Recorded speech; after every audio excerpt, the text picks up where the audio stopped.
warahmatullahi wabarakatuh. Selamat pagi dan semangat belajar semuanya.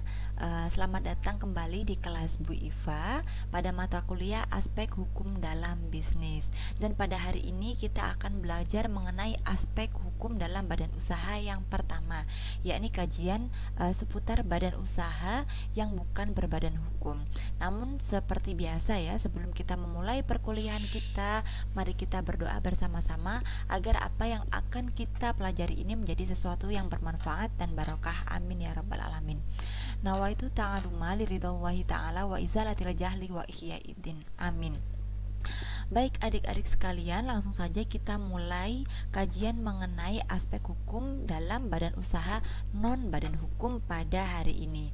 Yang pertama kali saya ingin memulainya dari begini. Awal mula mungkin kalian ketika ingin membangun sebuah bisnis, kalian ini akan bingung soal legalitas seperti itu. Gimana sih legalitas dari sebuah bisnis itu? Gimana sih kalau saya ingin bikin perusahaan? Itu seperti apa dan lain sebagainya seperti itu. Nah, di sini saya ingin paparkan terlebih dahulu ya, apa sih perbedaan dari perusahaan dan juga badan usaha.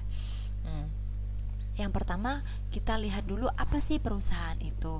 Sebenarnya kalau kita melihat definisi yang sudah dipaparkan pada Undang-Undang Nomor 3 Tahun 1982 tentang Daftar Wajib Perusahaan, pasal 1 tentunya, karena pasal 1 itu biasanya memuatnya definisi-definisi seperti itu ya. Nah, di situ memuat bahwa perusahaan ini sebenarnya merupakan setiap bentuk usaha yang mana dia ini menjalankan setiap jenis usaha yang bersifat tetap, kemudian terus menerus, kemudian dia ini didirikan, kemudian juga bekerja dan juga berkedudukan di dalam wilayah negara kita, negara Republik Indonesia seperti itu. Sementara kalau dari badan usaha sendiri, kalau kita mengacu pada undang-undang tersebut, ini tidak dijelaskan secara eksplisit di situ apa itu badan usaha. Tapi kalau seumpama kita mempelajari satu naskah undang-undang itu, dari situ kita bisa melihat bahwa yang disebut badan usaha ini merupakan satu kesatuan yuridis ataupun satu kesatuan hukum ya, yang mana di dalamnya ini berisi hak dan kewajiban, kemudian juga secara teknis dan ekonomis, yang mana tujuan dari badan usaha ini tentu mencari laba atau keuntungan seperti itu. Yang mana caranya ini bisa ditempuh dengan cara menyediakan barang atau produk, dan juga dia juga bisa memberikan pelayanan yang terbaik kepada masyarakat. Seperti itulah yang namanya badan usaha. Nah, sementara perusahaan ini adalah tempat. Nah, tempat berlangsungnya kegiatan produksi atau pelayanan tersebut dilakukan. Jadi mungkin ada beberapa perusahaan ini yang mana ini dia ini pengelolaannya di bawah sebuah badan seperti itu. Jadi mulai paham ya, badan, kemudian bagaimana dia ini menaungi beberapa perusahaan. Karena kalau badan ini dia sifatnya kesatuan yuridis, teknis dan ekonomisnya. Nah, tetapi tempatnya inilah yang kemudian disebut sebagai perusahaannya. Jadi mungkin kalau pertama kali kita bayangkan ya, perusahaan itu kayak kantor, kemudian dia itu besar, kemudian ini sifatnya formal, padahal enggak. Yang namanya perusahaan ini ya kalau kita mengacu pada definisi undang-undang tersebut ya, dia nggak selalu bersifat formal. Bisa saja dia itu wujudnya toko, kemudian bengkel atau pabrik seperti itu. Nah, sebaliknya kalau seumpama badan ini, karena dia ini suatu kesatuan yuridis ya sifatnya, maka dia harus resmi, kemudian harus formal pula, dan dia juga harus memenuhi beberapa syarat tertentu. Nah, kalau kalau tidak memenuhi syarat-syarat tersebut, tentu ini bakalan bisa terganggu kegiatan operasionalnya, karena bisa dikatakan tidak sah ataupun bisa dikatakan ilegal ataupun bisa dikatakan juga melawan hukum seperti itu. Jadi memang ada kemungkinan kalau satu badan usaha itu dia memiliki beberapa perusahaan. Maka kalau di sini kita lihat dari segi ruang lingkupnya, jelas ya, badan usaha ini ruang lingkupnya ini lebih luas daripada perusahaan. Karena biasanya bisa jadi satu perusahaan ini hanya menjalankan satu jenis kegiatan usaha saja. Beda sama yang namanya badan usaha yang mana dia bisa menaungi beberapa perusahaan yang bergerak di sejumlah usaha yang berbeda. Seperti itu ya. Dan yang kemudian itu kan kalau kita mengacu pada Undang-Undang Nomor 3 tahun 1982 ya, tentang daftar wajib perusahaan. Nah, kalau seumpama selanjutnya itu kan ada PP nomor 24 tahun 2018 tentang pelayanan perizinan terintegrasi secara elektronik. Nah, kalau berdasarkan PP ini PP sebenarnya ini adalah PP wujudnya terbentuknya sistem online single submission atau yang biasanya disingkat dengan OSS ya. Yang biasanya itu kalau seumpama badan usaha ini kan pengesahan dari akta pendiriannya ini mereka ini disahkan di pengadilan negeri. Tapi karena adanya PP ini, badan usaha non badan hukum, mau itu CV, firma ataupun persekutuan perdata, ini bisa melalui online ya, melalui laman tersebut, lembaga OSS tersebut. Nah, ini yang mana dokumennya nanti ini ditetapkan atas nama Kementerian Hukum dan HAM. Jadi sekarang bukan lagi di pengadilan lagi, tapi Kementerian Hukum dan HAM, seperti itu. Selanjutnya ini alur. Bagaimana sih alurnya? Seperti itu. Alur sebuah perusahaan yang mana dia kemudian mengajukan pendaftaran ya, pengajuan lewat pendaftaran tersebut lewat online, lewat lembaga OSS tersebut, kemudian dia jadi badan usaha. Ketika dia sudah berupa badan usaha, dia bisa dong melakukan diversifikasi usahanya menjadi beberapa perusahaan. Nah, kemudian ketika nanti pada prosesnya dia bisa mengupgrade sesuai dengan visi misi perusahaannya, apakah dia tetap ingin sebagai non badan hukum ataukah dia bisa berubah menjadi badan hukum. Jadi itu disesuaikan saja sama visi misi perusahaan. Yang kemudian kalau kita melihat badan usaha ini ada dua ya, di situ ada badan hukum sama non badan hukum. Pertama dari badan usaha yang tidak berbadan hukum itu sendiri. Apa sih sebenarnya yang membedakan? Yang membedakan pertama itu yang paling mencolok itu adalah bahwa badan usaha yang tidak berbadan hukum ini, mereka itu tidak memiliki pemisahan yang tegas antara kekayaan pribadi pemiliknya atau pendirinya dengan kekayaan dari badan usaha itu, seperti itu. Lalu apa akibatnya kalau kekayaannya ini nggak bisa?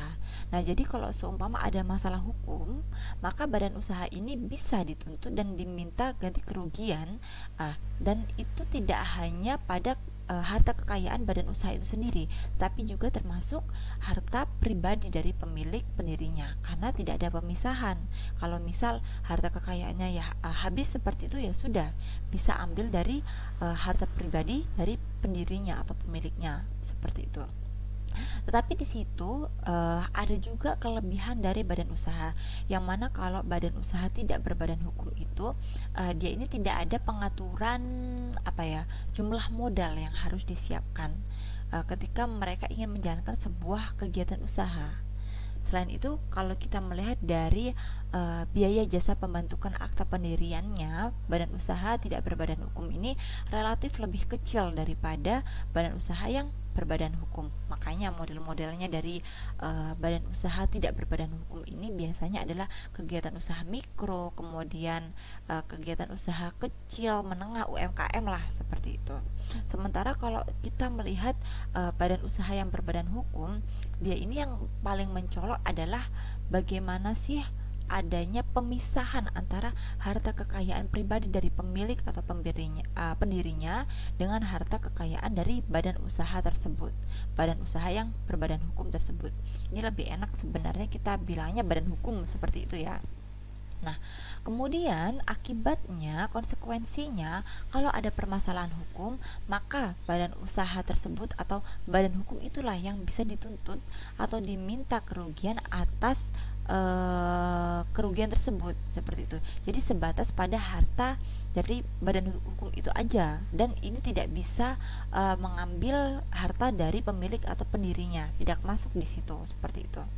Nah, tapi kekurangannya kalau dia ini badan hukum ya, jadi ketika pengusaha itu memiliki modal yang nggak banyak, maka dia akan sangat sulit mendirikan badan usaha khususnya yang berbadan hukum, karena memang kalau seumpama mengacu kepada undang-undang, ini ada pengaturan secara limitatif jumlah modal atau dana yang harus disiapkan ketika ingin mendirikan badan hukum seperti itu.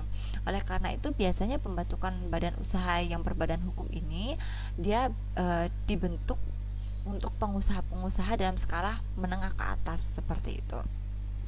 Kemudian yang menjadi pertanyaan adalah apakah semua perusahaan itu wajib didaftarkan seperti itu? Nah, kalau kita mengacu pada undang-undang ya, undang-undang wajib daftar perusahaan tadi itu sebenarnya tidak. Di situ dijelaskan pada pasal 6 ada beberapa hal yang membuat perusahaan tersebut dikecualikan dalam wajib daftar. Yang pertama itu kalau dia merupakan sebuah perusahaan negara yang bentuknya adalah perusahaan jawatan atau perjan. Tapi rata-rata kalau sekarang perusahaan negara itu sudah berubah ya, adik-adik sekalian, tinggal TVRI kalau nggak salah yang masih bersifat perusahaan jawatan seperti itu.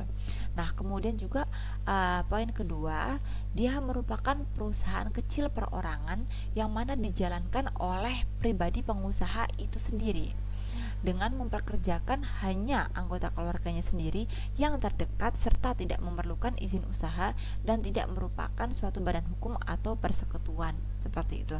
Jadi ini merupakan sebuah badan usaha yang sangat simpel ya, perorangan, kemudian yang kerja juga anggota sendiri. Nah, kalau kita melihat keterangan lebih jelasnya di poin lampiran tersebut pada undang-undang wajib daftar perusahaan itu dijelaskan bahwa perusahaan kecil perorangan yang melakukan kegiatan atau memperoleh keuntungan dengan laba yang benar-benar hanya sekedar untuk memenuhi nafkah sehari-hari aja, yang kemudian dia ini dikecualikan untuk daftar seperti itu. Kemudian yang dikatakan sebagai anggota keluarga sendiri dan terdekat ini dia ini hubungannya ini sampai derajat ketiga. Derajat ketiga menurut garis lurus atau garis ke samping, misalnya itu menantu atau ipar seperti itu. Nah itu. Nah kemudian sebenarnya itu kan sebenarnya review saja mengenai garis besar kita tentang aspek hukum dalam badan usaha apa aja, baik itu yang berbadan hukum maupun berbadan hukum. Lalu sebenarnya hari ini kita ini belajar apa aja sih Bu? Kecepatan ini slide-nya. Iya. Jadi pada hari ini kita hanya membahas tentang badan usaha, bukan badan hukum saja ya. Yang mana yang akan saya jelaskan pada hari ini adalah yang pertama badan usaha perseorangan, kemudian juga ada persekutuan perdata, kemudian ada persekutuan komanditer, dan terakhir ada firma seperti itu.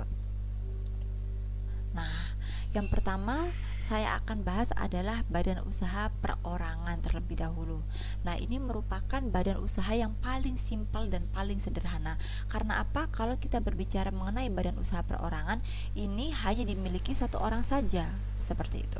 Jadi pemilik ini jugalah orang yang menjalankan perusahaan. Dengan demikian modal usahanya ini ya sudah hanya dimiliki satu orang saja. Ya pemiliknya itu, ya pendirinya itu, seperti itu.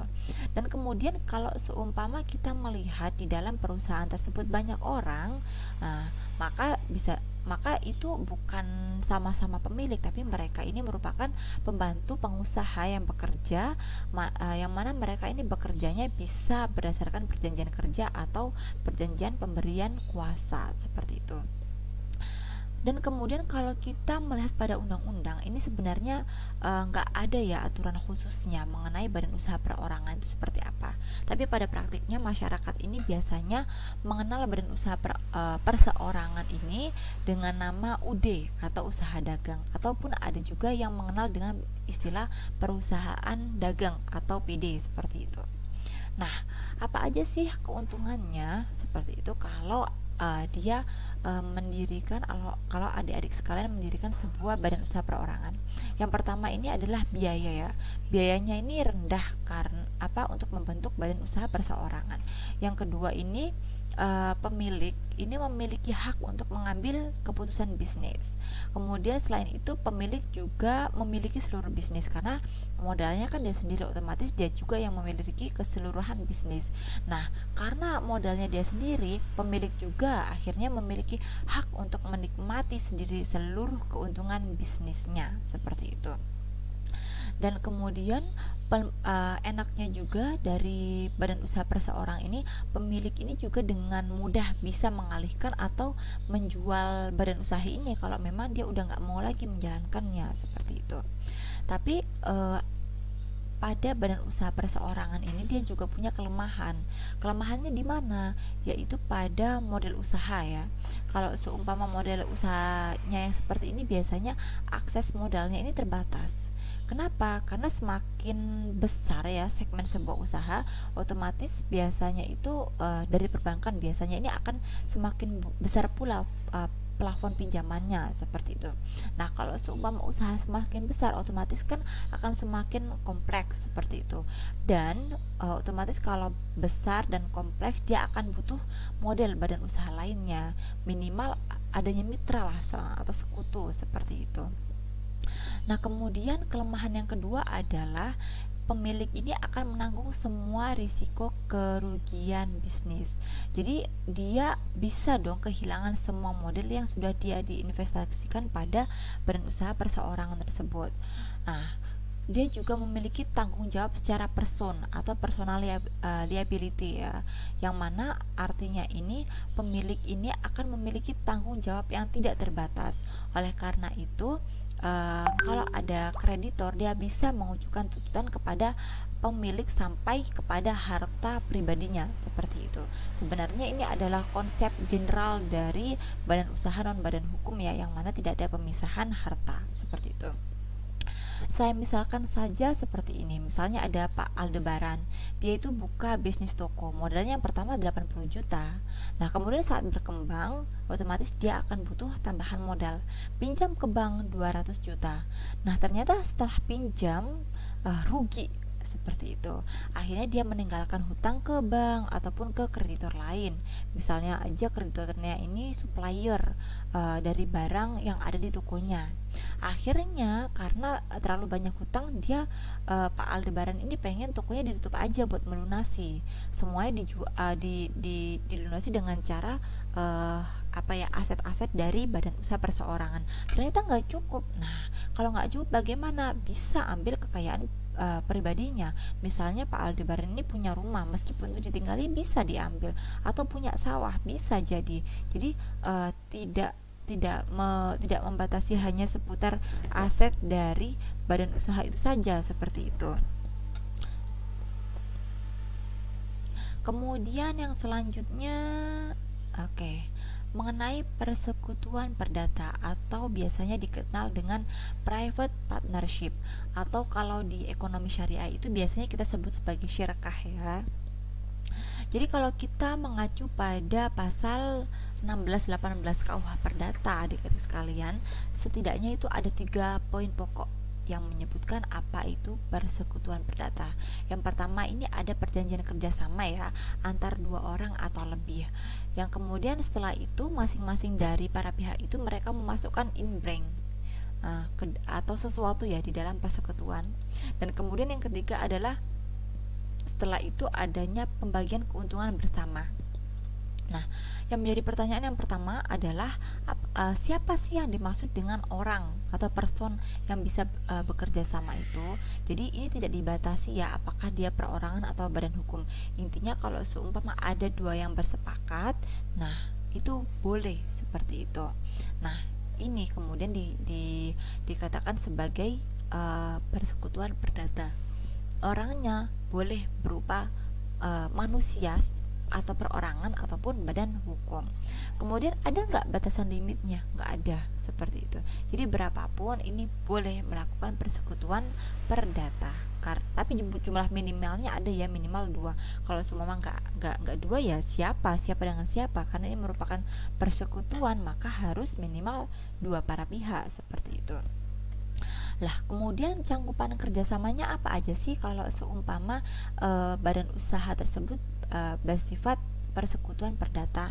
Nah, sebenarnya kalau kita melihat pada model inti dari persekutuan perdata ini, jadi setiap aktivitas atau kegiatan di bidang perdagangan ataupun pekerjaan ataupun profesi ini bisa menjadi sebuah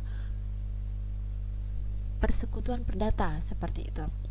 Jadi sebenarnya persekutuan perdata ini bisa menjadi wadah untuk menjalankan kegiatan yang bersifat komersial ataupun profesi. Kalau profesi misalnya advokat ya, ataupun pengacara, kemudian akuntan dan lain sebagainya, itu bisa mereka mendirikan sebuah persekutuan perdata.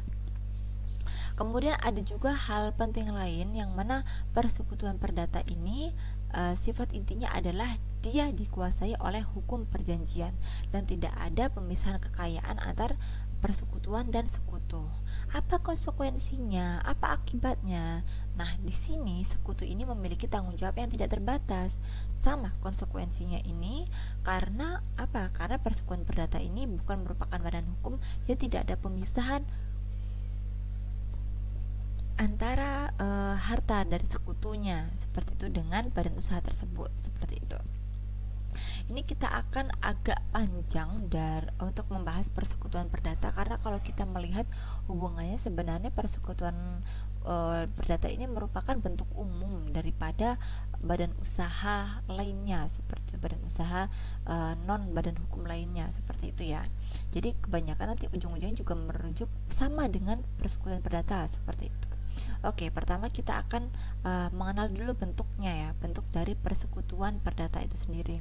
Nah, jadi kalau seumpama secara praktik itu ada beberapa model. Yang pertama itu adalah antar pribadi untuk suatu pekerjaan bebas.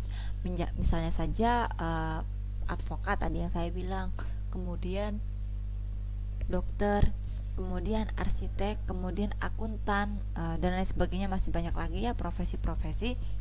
Nah, biasanya ini kan asosiasinya ini tidak menjalankan perusahaan, tapi mereka ini lebih mengutamakan orang-orang yang menjadi pesertanya, dan juga mereka ini tidak menjadikan elemen modal organisatorisnya atau orang-orang yang mengurusinya ini sebagai unsur utama. Nah, kemudian mereka ini tidak menjalankan perusahaan di bawah nama bersama ini ya. Kalau dia antar pribadi dengan suatu pekerjaan bebas. Dan yang kedua, dia bertindak untuk pihak ketiga atau mencari laba, seperti itu. Nah, karena ada kalanya yang namanya persekutuan itu mereka ini fungsinya ini untuk keluar kepada pihak ketiga, kemudian terang-terangan, kemudian terus-menerus mereka ini mencari laba.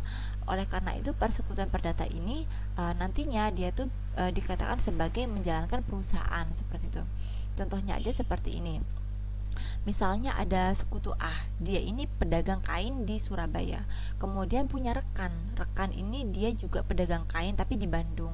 Akhirnya merekanya ini sepakat, ayo kita bikin konveksi nih bareng-bareng, karena kita kainnya kan beda, kain Jakarta sama kain Bandung, bikin konveksi ke atas nama ABY, seperti itu boleh, seperti itu boleh. Kemudian dia juga bisa merupakan kerjasama transaksi sekali, segera, setempat, seperti itu. Modelnya seperti apa Bu maksudnya? Misalnya saja kita itu membeli barang, kemudian secara bersama-sama, kemudian dijual. Setelah dijual, keuntungannya ini dibagi kepada para sekutu. Nah, kasus seperti inilah yang pada umumnya mereka ini tidak menjalankan perusahaan di bawah nama bersama, seperti itu. Jadi kalau seumpama transaksinya sudah selesai, ya sudah selesai aja, seperti itu. Itu bentuk dari modelnya persekutuannya. Kemudian model yang kedua ini model inbranknya. Inbrank itu sebenarnya kalau kita bahasa Indonesia kan secara simpelnya itu modalnya ya, pemasukan modalnya. Nah, ini kan sebenarnya dia merupakan unsur utama pada persekutuan perdata, tapi tadi kalau seumpama kita bilang dia hanya merupakan asosiasi, dia bukan unsur utama, seperti itu. Karena memang misi dan visinya bukan untuk laba, seperti itu, tapi dia merupakan persekutuan saja antar perdata, seperti itu, antar person, seperti itu.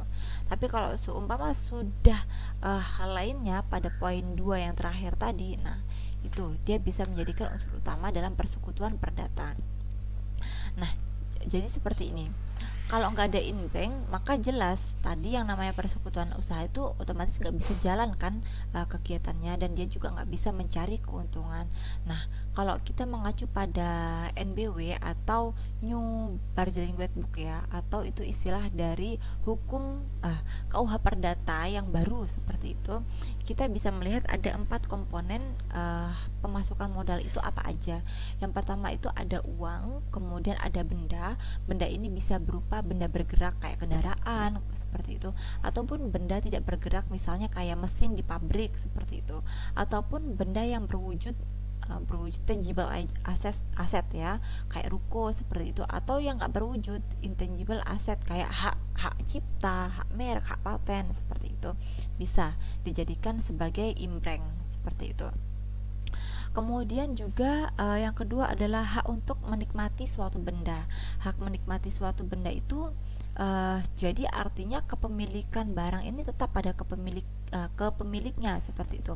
Misalnya yang dimasukkan, dia itu punya tanah, ya sudah pakai aja tanah ini buat persekutuan kita, buat imbreng yang saya masukin, tapi kepemilikannya tetap di saya seperti itu. Atau kendaraan bermotor, jadi yang di apa namanya yang dimasukkan adalah hak menggunakannya, hak untuk menikmatinya saja, tapi kepemilikannya tetap pada pemiliknya seperti itu. Dan yang terakhir ada tenaga kerja yang nanti kita akan bahas lebih lanjut pada poin-poin selanjutnya ya.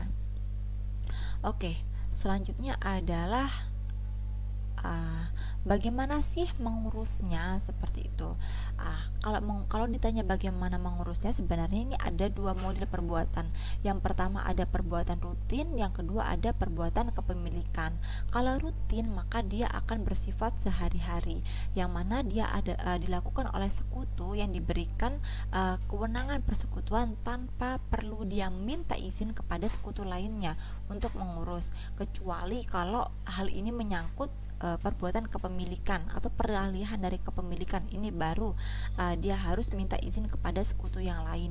Nah, tapi kalau seumpama ini merupakan perbuatan kepemilikan, artinya dia bukan sebuah perbuatan yang dilakukan sehari-hari, sifatnya itu nggak rutin, maka sifatnya ini baru, khusus ataupun istimewa. Nah, sebenarnya kalau dalam praktiknya ini agak sulit ya dibedakan. Misalnya aja seperti ini, perusahaan real estate seperti itu. Perusahaan real estate ini perbuatan rutinnya otomatis dia akan menjual properti.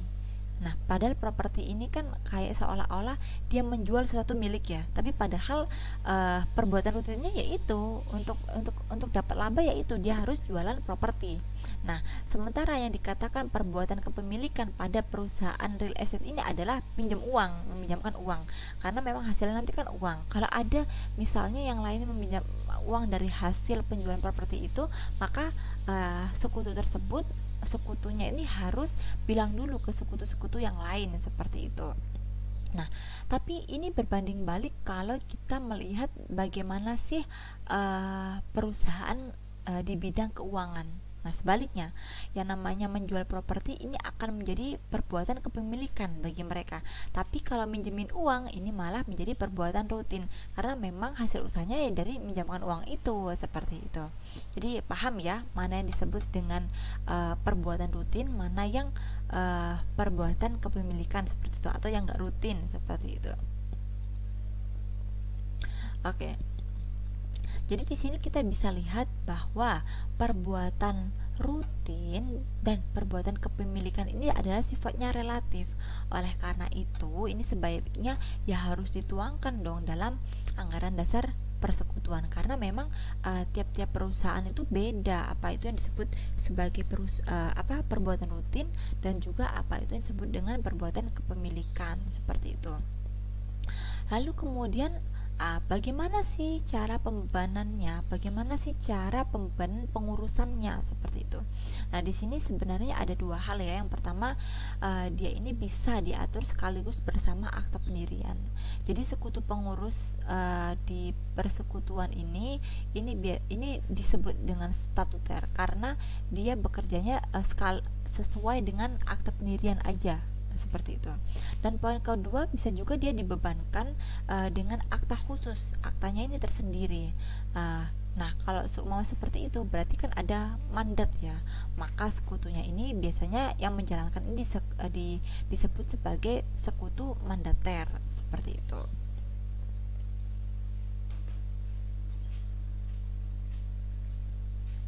Selanjutnya adalah gimana sih kita cara bagi untung ruginya seperti itu. Nah, yang pertama ini pembagian untung rugi ini tentunya harus diatur dong dalam perjanjian pendirian seperti itu. Kamu dapat berapa dan dapat berapa, kemudian karena pemasukan kamu ini maka dapat berapa dan lain sebagainya seperti itu. Dan yang kedua, di sini ada larangan untuk memberikan seluruh keuntungan untuk salah satu sekutu saja. Jadi kalau kita mengacu pada pasal 1633 ayat 2 di KUH Perdata, sebenarnya ya para sekutu ini boleh memperjanjikan seluruh keuntungan untuk salah satu sekutu aja. Kalau memang satu sekutu ini dia mau menanggung semua kerugian kalau memang ada kerugian. Nah, jadi ini sebenarnya berbanding balik ya dengan prinsip yang kedua ini. Yang pertama ini larangan untuk memberikan seluruh keuntungan untuk salah satu sekutu saja, ternyata di pasal tersebut dibuka.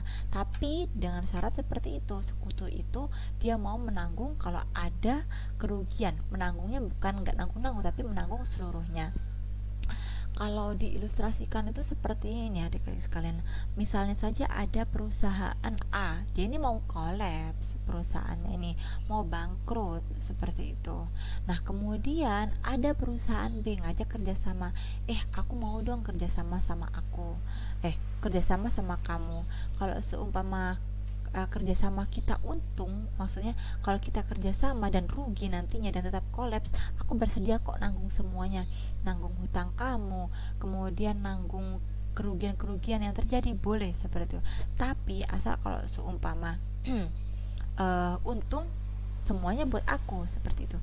Akhirnya si perusahaan A mikir, iya ya, daripada nanti kalau kolaps aku banyak hutangnya dan nggak bisa melunasinya seperti itu, mending kita kerja sama saja, nggak apa-apa lah, semua keuntungan buat dia, yang penting aku ke belakangnya nggak ada hutang seperti itu. Akhirnya mereka sepakat melakukan perjanjian. Nah, ini boleh. Kenapa? Karena memang pada prinsipnya kita balik lagi di awal bahwa persekutuan perdata ini tunduk pada hukum perjanjian yang dibuat oleh para pihak seperti itu ya. Nah, kemudian yang ketiga, ini pembagian keuntungan berdasarkan asas keseimbangan atau pemasukan masing-masing, seperti itu. Nah, kemudian tadi kan kita sempat belajar ya bahwa imbrengnya ini bisa juga wujudnya tenaga kerja. Lalu bagaimana Bu kalau imbrengnya tenaga kerja? Kan dia nggak bisa tuh dirupakan dan dinominalkan seperti itu. Nah, kalau kita merujuk pada pasal 1633 ayat 1 di KUH Perdata juga. Nah, pemasukan tenaga kerja ini dia ini dikonversikannya dengan pemasukan uang atau benda terkecil seperti itu di dalam persekutuan tersebut. Oke. Selanjutnya adalah tanggung jawab sekutu. Ini ada beberapa hal. Yang pertama, bila seorang sekutu mengadakan hubungan hukum dengan pihak ketiga untuk kepentingan persekutuan, itu poin yang pertama. Jadi di sini sekutunya aja yang kemudian dia bertanggung jawab atas perbuatan hukum yang dilakukan pihak ketiga. Kalau dia melakukan perbuatan hukumnya ini atas kepentingan persekutuan. Nah, tetapi bisa jadi juga ini ada hal-hal yang mengikat sekutu lainnya. Bisa jadi juga apa yang diperbuat oleh sekutu yang langsung berbuat pada pihak ketiga itu mengikat sekutu lainnya itu dengan syarat apa aja. Yang pertama, kalau ada surat kuasa dari sekutu lainnya. Nah, itu bisa sekutu yang tadi melakukan perbuatan hukum langsung kepada pihak ketiga ini, perbuatannya ini akhirnya konsekuensinya juga mengikat sekutu yang lain. Itu poin yang pertama, adanya surat kuasa.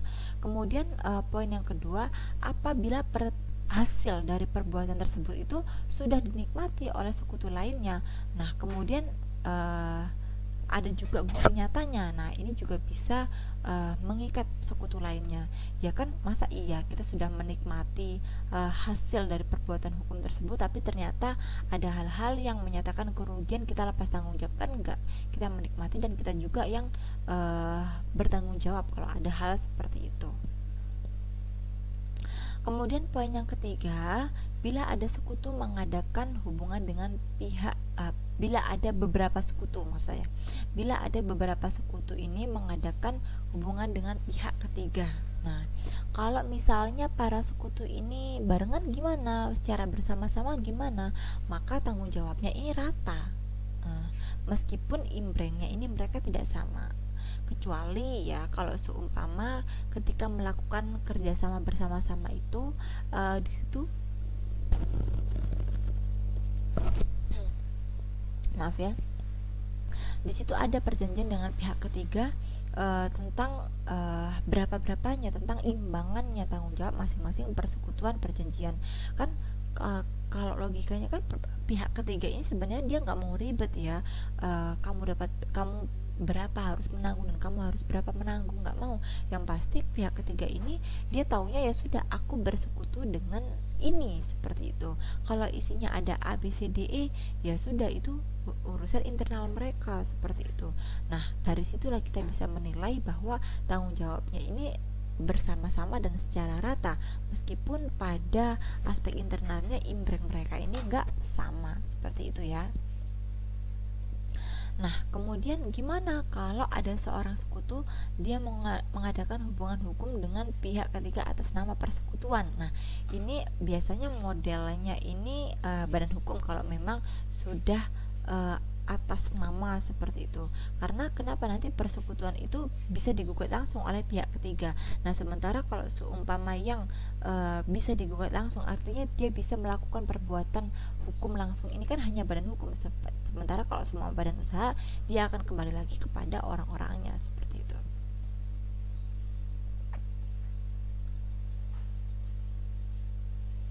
Nah, kemudian yang terakhir, kapan sih persekutuan perdata itu berakhir, seperti itu?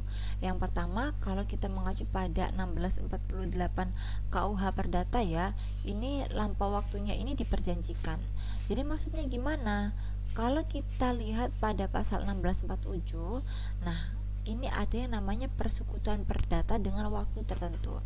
Jadi sebelum waktu itu lewat, maka nggak bisa itu dituntut dengan alasan yang sah. Gimana, sebelum waktunya itu lewat, jadi dia itu tidak bisa dibubarkan kecuali dengan alasan yang sah. Kan kalau seumpama ada sekutu, misalnya sekutu ini sakit terus sampai dia ini nggak bisa melakukan sebuah prestasinya, dia nggak bisa melaksanakan perjanjiannya, seperti itu. Nah, ini kan bisa menjadi alasan yang sah ya. Nah, ini bisa dia dibubarkan. Gimana bisa menjalankan usaha kalau dia sakit terus? Kan seperti itu logikanya, seperti itu. Kemudian yang kedua adalah hancurnya benda atau objek persekutuan. Ini sebenarnya sangat jelas ya, kalau semua hancur ya sudah hancur juga, bubar juga, seperti itu.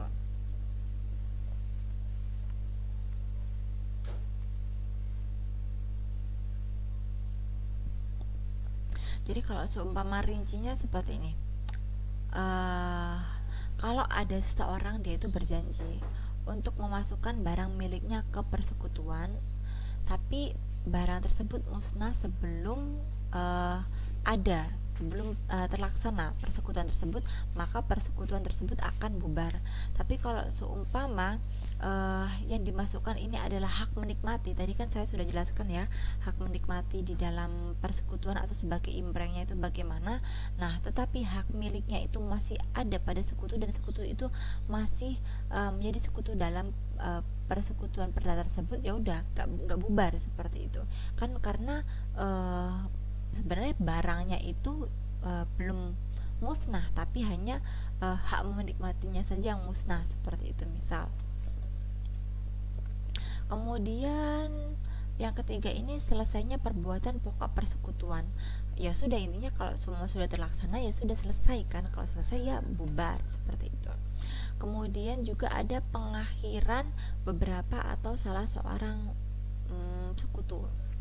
Nah, ini sebenarnya boleh, syaratnya harus ada pemberitahuan dan juga ada iktikat baik.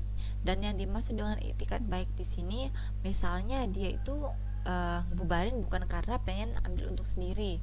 Misalnya dia sudah dapat keuntungan, teman-temannya belum, ya sudah yuk kita bubar, nggak boleh seperti itu, harus tetap lanjut. Tapi kalau semua ada hal lain yang mana dia ini sesuai dengan iktikat baiknya, nah kemudian ya sudah, ini baru diperbolehkan seperti itu.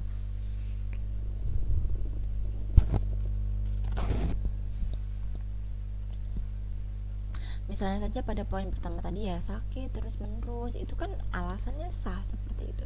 Dan sebenarnya dia tuh beriktikat juga untuk mengerjakan usaha tersebut, tapi nggak mampu aja karena dia sakit seperti itu. Kemudian yang kelima adalah kematian ya, kematian ataupun kepailitan dari seorang sekutu seperti itu. Nah, tapi di sisi lain juga ada pendapat yang bilang bahwa kalau ada salah satu sekutu itu yang meninggal dunia, ini bukan berarti persekutuan tersebut bubar. Nah, kalau memang sekutu yang meninggal tersebut sudah memperjanjikannya bahwa nanti ada ahli warisnya yang menggantikan seperti itu. Akibatnya apa? Akibatnya nanti ahli waris ini berhak atas semua keuntungan yang diperoleh oleh sekutu yang sudah meninggal tadi. Tapi dia juga memikul tanggung jawab kerugian-kerugian yang diakibatkan oleh perbuatan sekutu tersebut sebelum dia meninggal. Jadi ada enaknya, ada gak enaknya seperti itu.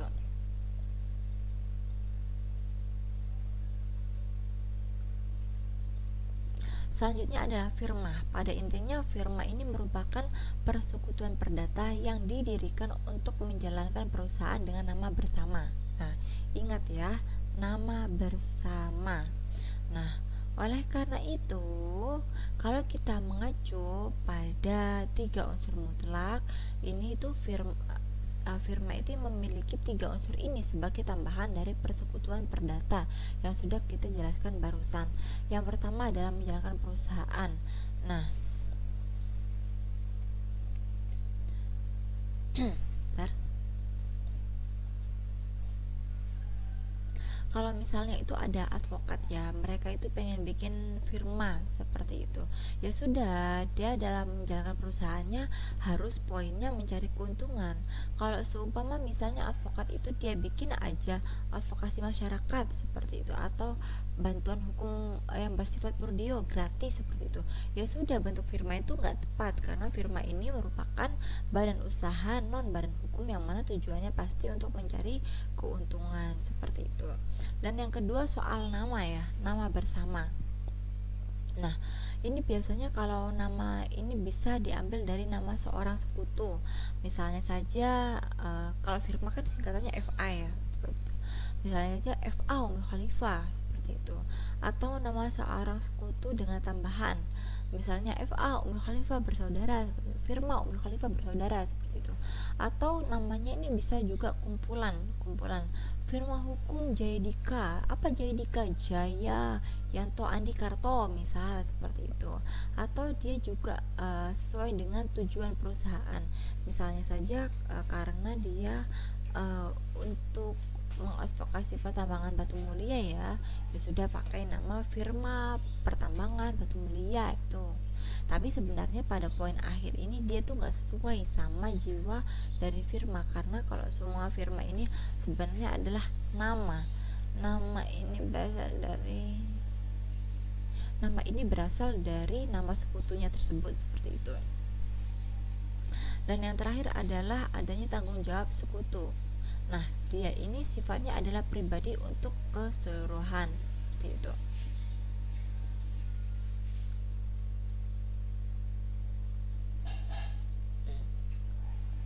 Berikutnya juga ada 4 ketentuan tentang firma. Yang pertama, pendirian firma ini dibentuk berdasarkan perjanjian antar sekutu. Kalau kita melihat pada KUHD pasal 22, nah firma ini harus berdiri secara otentik seperti itu. Otentik berarti harus didaftarkan pada pegawai yang berwenang, notaris itu misalnya. Nah, tapi keadaan keautentikan ini nggak boleh digunakan sebagai dalil untuk merugikan pihak ketiga. Nah, sebenarnya pasal tersebut ini merupakan peluang ya, peluang dari pendapat yang mana dia ini bilangnya bahwa firma itu sebenarnya nggak terikat pada bentuk tertentu. Nah, dia itu bisa didirikan dengan lisan ataupun tertulis. Nah, meski demikian, pada prakteknya orang-orang yang bikin firma itu pasti mereka lebih suka yang otentik, karena ini kaitannya dengan pembuktian seperti itu.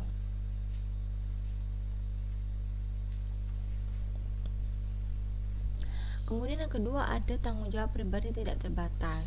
Nah, jadi sekali lagi kita balik, karena firma ini bukan badan hukum, maka firma ini nggak punya dong kapasitas untuk memiliki kekayaan dan aset atas nama sendiri. Dan yang ketiga adanya tanggung jawab intern dan ekstern sekutu seperti itu. Apa itu tanggung jawab intern? Tanggung jawab intern itu adalah sekutu yang mana sekutu ini bisa seimbang dalam pemasukannya. Oleh karena itu kalau oleh karena itu di sisi lain sekutu ini juga punya tanggung jawab eksternal seperti itu. Nah, yang mana dia ini tanggung jawabnya ini pribadi untuk keseluruhan. Artinya setiap sekutu tadi dia ini bertanggung jawab atas semua perikatan persekutuan yang dibuat oleh sekutu lain, termasuk perikatan yang timbul karena perbuatan melawan hukum seperti itu. Dan yang terakhir, berlakunya ketentuan pembubaran persekutuan perdata pada firma, kan balik lagi ke persekutuan perdata.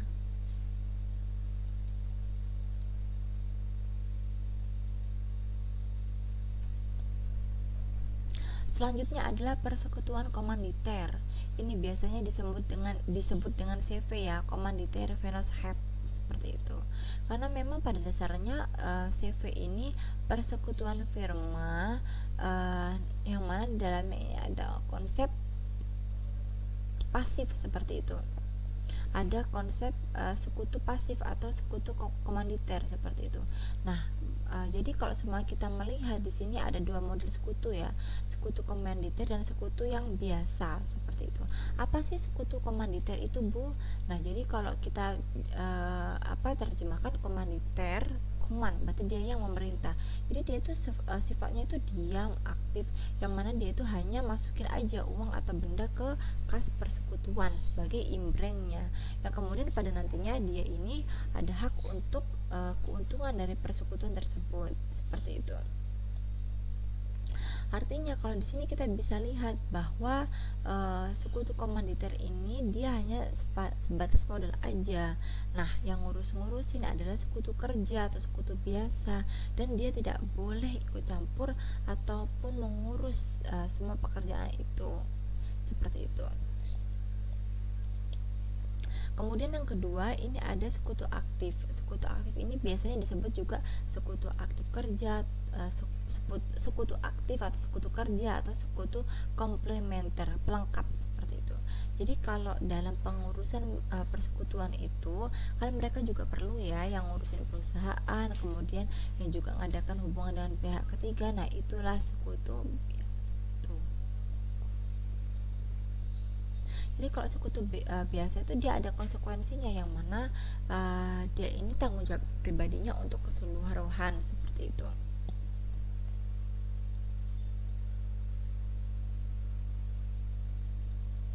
Nah, kemudian apa sih hubungan antar sekutu? Kalau intern, hubungan antar sekutu ini biasa ya, tadi yang saya sudah jelaskan.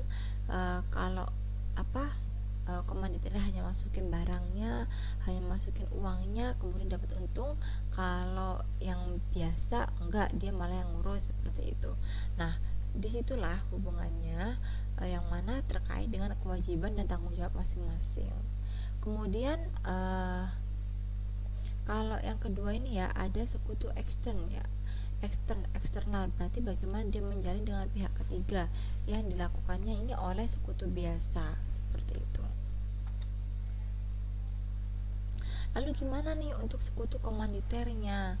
Nah, kalau sekutu komanditer ini biasanya dia nyangkutnya ini masalah pemisahan kekayaan, persekutuan komanditer yang bersangkutan, seperti itu aja. Lanjut. Oke, kuis. Alhamdulillah sampailah kita pada akhir ya, akhir materi kita hari ini. Saya ada satu pertanyaan, apa sih hubungan antara persekutuan perdata, firma dan persekutuan komanditer? Silahkan kalian jawab pertanyaan ini dan sertakan di kolom YouTube seperti itu. Baik, terima kasih atas partisipasinya. Mari kita akhiri mata kuliah hari ini dengan membaca doa. Allahumma anfa'na bima 'allamtana wa 'allimna ma yanfa'una warzuqna uluman yanfa'una. Terima kasih semuanya. Wassalamualaikum warahmatullahi wabarakatuh.